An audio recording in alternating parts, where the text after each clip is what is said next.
नमस्कार मंडळी, उन्हाळी वाळवणाचा आलूचे वेफर्स आज आपण पाहणार आहोत. चला तर मग रेसिपीला सुरुवात करूया. त्यासाठी स्वच्छ आलू धुवून घ्यायचे. आलू धुल्याच्या नंतर सगळं त्याची वरची साल काढून घ्यायची. प्रत्येक आलू पाण्यात टाकायचा साल काढल्याच्या नंतर. आपण 7 किलोची चिप्स करणार आहोत. साल काढून घ्यायची. नाही पाण्यात टाकलं तर तो काळा पडू शकतो, त्यासाठी पाण्यात टाकायचं. चिप्स पांढरे शुभ्र होतील. त्यानंतर आलू खिसून घ्यायचे.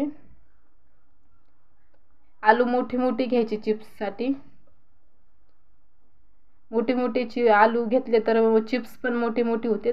चिप्स खिसताना जास्त बारीकही नाही करायची, जास्त मोठी नाही करायची, मीडियम साईजमध्ये खिसायचं. हे पहा, असं जास्त पातळी नाही, जास्त मोठी पण नाही.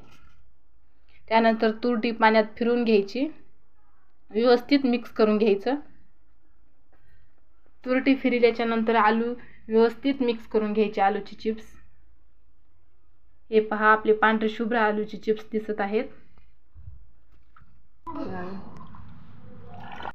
7 किलोची चिप्स आपण केली आहेत. त्यानंतर शिजवून घ्यायचं.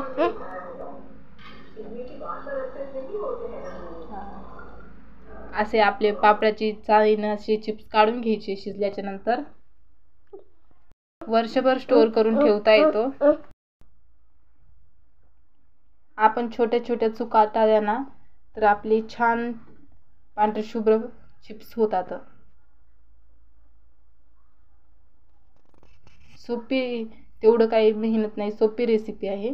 कोणी पण करू शकतं आलूची चिप्स. तुम्ही नक्की ट्राय करा. त्यानंतर काढल्याच्या नंतर वरी उन्हाला नेऊन असं एक एक वाळू घालायचं. एकावर एक नाही टाकायचं. एकावर एक टाकलं तर चिटकून बसते. चिटकून बसल्याच्या नंतर तळायला परेशानी होते. सुटसुटीत वाळू घालायचं, एक एक चिप्स काढून. हे पहा. तुम्हाला हा व्हिडिओ कसा वाटला? व्हिडिओ आवडला तर लाईक सबस्क्राईब करायला विसरू नका. पहा आपले चिप्स कसे बन झाले. तुम्हाला आमची चिप्स कशी वाटली नक्की कळवा.